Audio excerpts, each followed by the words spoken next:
Oi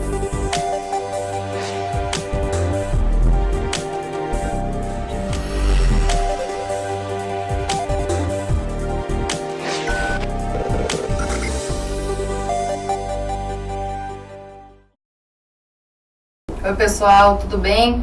Bem-vindos novamente ao curso de Teoria Geral do Processo da Rede CETEPS. Você conversou comigo na nossa última aula sobre vários assuntos pertinentes ao processo, especialmente ao processo civil, princípios, regras, garantias, e hoje nós trocamos de tema e entramos no item 5 da sua apostila, que fala sobre jurisdição. É claro que nós já falamos dessa palavra, desse tema, muitas vezes até agora. Em alguns momentos eu pincelei informações e até mesmo o conceito de jurisdição para que você acompanhasse os temas anteriores. Mas agora nós teremos o prazer de conhecer a jurisdição de forma isolada. Vamos falar somente sobre jurisdição. Então vamos lá. Primeira coisa que nós precisamos apenas rememorar, porque nós já vimos, é que a jurisdição, assim como a arbitragem, é uma técnica de solução de conflitos por heterocomposição. O que isso significa? Você já sabe. Eu tenho um terceiro, eu tenho alguém estranho ao conflito que vai auxiliar na solução do problema. Diferentemente da conciliação e da mediação, aqui na heterocomposição, esse terceiro decide pelas partes. Ele resolve o conflito, ele não só facilita. Isso não significa que um juiz ou um árbitro, enquanto decidir uma questão, não pode, ou melhor dizendo, não deva tentar conciliar as partes. Fazer com que elas cheguem num acordo, facilite a comunicação, eles fazem isso e até é obrigação legal que seja tentada a conciliação e o acordo entre as partes, muitas vezes no processo. Mas se isso não for possível, nós partimos para a decisão judicial. Quando eu falo em jurisdição, eu falo de um poder que o Estado tem, um poder-dever que o Estado tem e que fomos nós que demos esse direito a ele. Nós que empoderamos o Estado para que ele substitua a nossa vontade naqueles momentos em que não conseguimos resolver os nossos problemas sozinhos. Se eu tenho um problema e eu resolvo sozinho, eu resolvo com a outra parte, não preciso do judiciário. Mas se eu preciso, ele passa a substituir a minha vontade. A decisão que for proferida naquele processo, eu terei que acatar e a outra parte terá que acatar. Não tem essa de não gostei. Não tem essa de não era bem isso que eu pretendia.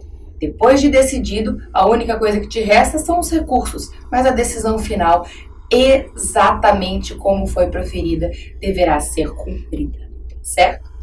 Ainda sobre jurisdição, nós vamos tratar sobre as suas características. A primeira delas, a substitutividade, é isso que eu acabei de te informar.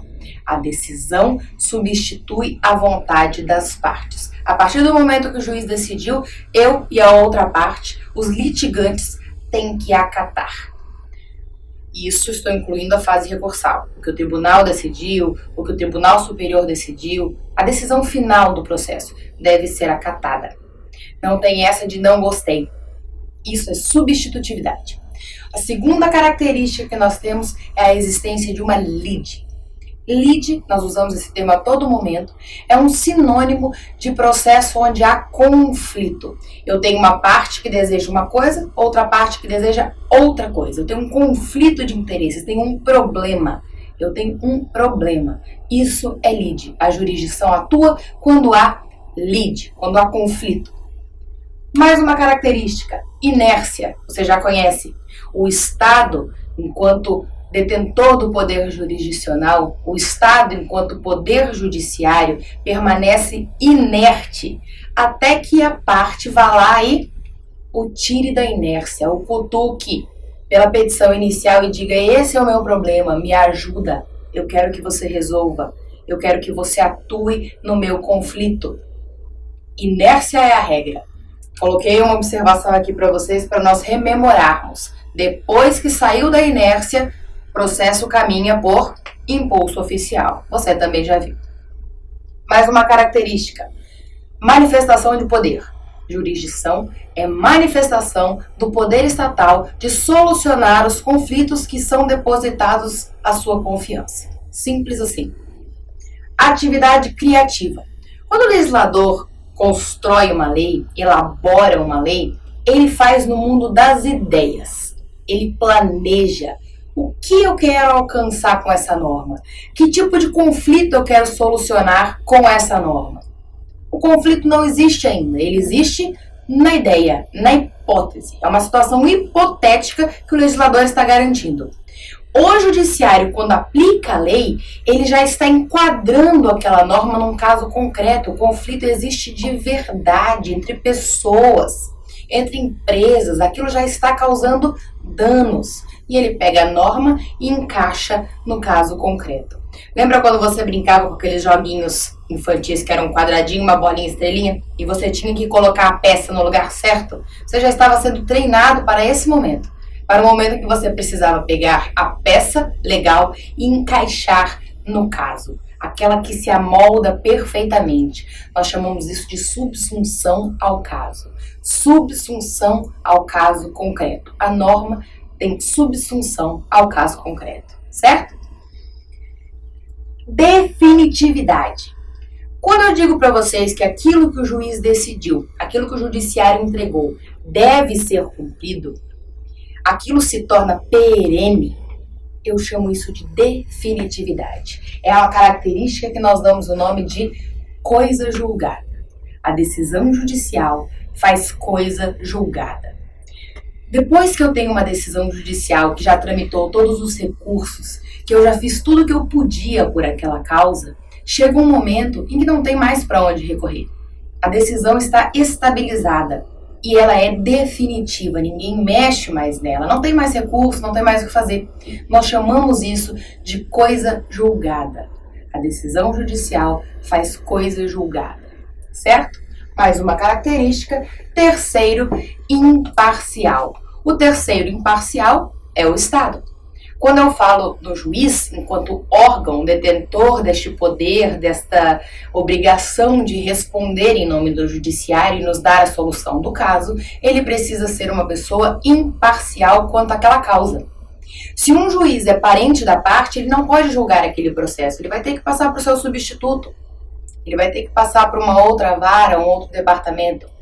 Ele não pode decidir uma causa onde ele tenha parcialidade, onde ele já comece ela tendo uma ideia ou tendo um desejo que uma parte ganhe ou outra, ou já tendo um juízo de valor sobre aquele assunto.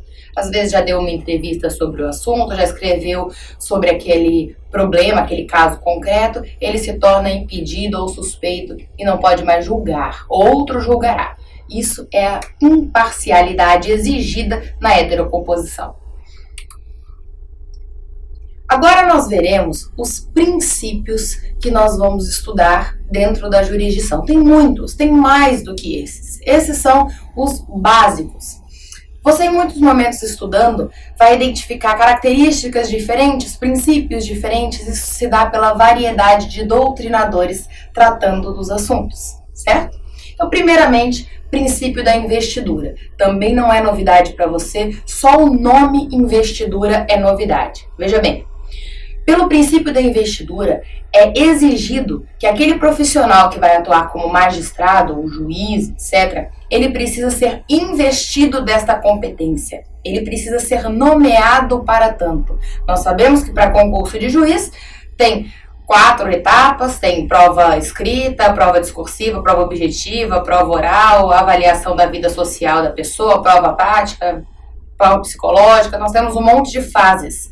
A pessoa precisa passar por essas fases, ser classificada, nomeada, investida na função de juiz, e só com essa regular investidura é que ele vai poder exercer o cargo e atuar na jurisdição. Segunda delas, você já ouviu falar também, juiz natural. Lembra que nós falamos da impossibilidade de tribunais e juízos de exceção? Então ele volta aqui como um princípio da jurisdição. O juiz natural é aquele princípio que assegura que ninguém pode ser privado de um julgamento por um juiz independente, autônomo, previamente nomeado para esse cargo, previamente imbuído de competência para aqueles julgamentos. Coloquei em destaque para vocês Analise essas duas observações aqui. Não é permitido um juízo pós-facto ou ad personam. O que isso significa, esses termos em latim? Não é permitido um juiz que é nomeado após o fato ou nomeado em razão da pessoa. Brinquei com vocês, falei que se eu quisesse determinar se você está certo ou errado, eu não posso pegar teu inimigo em razão da pessoa, e que eu não posso pegar uma pessoa posteriormente ao fato. Lembra do Tribunal de Nuremberg? Os ganhadores da guerra criaram um tribunal e normas e penalidades e juízes após o fato criminoso, que foi crime contra a humanidade. Para evitar um novo tribunal de exceção, nós temos o Tribunal Penal Internacional. Rememorou? É sobre isso que nós estamos falando dentro desse princípio da jurisdição. Princípio da territorialidade, você também já passou um pouquinho en passant sobre ele. É aquela regra que diz que os magistrados só têm poder, só têm competência dentro do seu território. Então, se eu tenho um juiz nomeado em São Paulo, ele passou um concurso no estado de São Paulo, é lá que ele trabalha. Como que eu faço? Ele pode julgar uma causa aqui no Mato Grosso do Sul? Não pode. Ele pode julgar uma causa aqui no Ceará? Ele não pode. Ele pode julgar uma causa lá na Bahia? Não pode. A territorialidade obriga que ele fique lá na área dele, que é São Paulo. Eu também tenho uma informação para vocês sobre esse termo aqui, ó, mitigação. O CPC, o novo Código de Processo Civil, ele mitigou. O que isso significa? Pausa aí. Ele significa o seguinte: mitigar é reduzir, tornar menos severo, tornar menos rígido, abrandar, flexibilizar. Então, o Código de Processo Civil flexibilizou esse princípio da territorialidade em algumas situações. Ele traz escrito isso. Mas como exemplo para vocês, um imóvel que está ocupando 2 estados, por exemplo. Fica lá, Santa Catarina, Paraná. Uma fazenda. Qual é o juiz competente para tratar de uma demanda? É o de Santa Catarina ou é o do Paraná?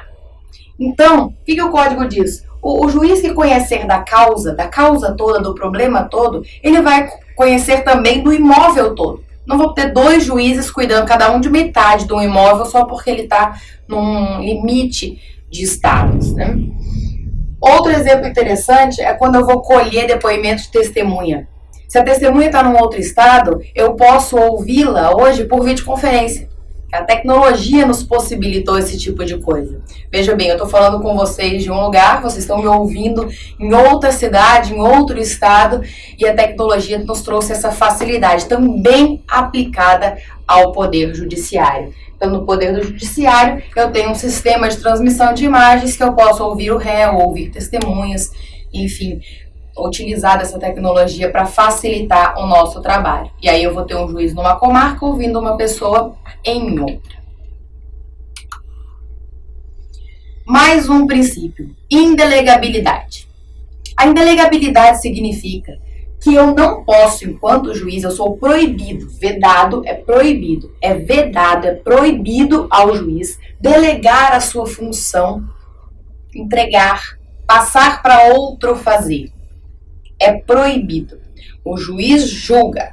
Não, ele não pode delegar para um órgão, ele não pode passar para o promotor fazer a decisão, ele não pode passar para o estagiário, para o assessor. É indelegável. Você que está me ouvindo deve ter pensado: aposto que assessor faz decisão. Eu também aposto. Mas quem assina? Quem assume a responsabilidade daquela decisão? É o magistrado.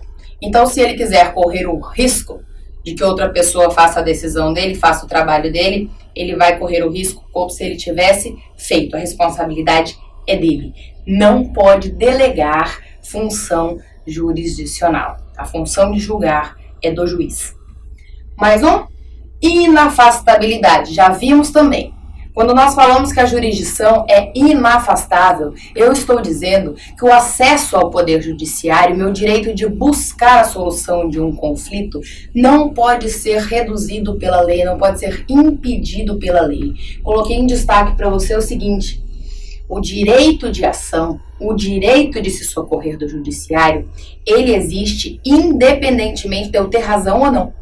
Mesmo que eu perca o meu processo, eu me utilizei do meu direito de ação, certo?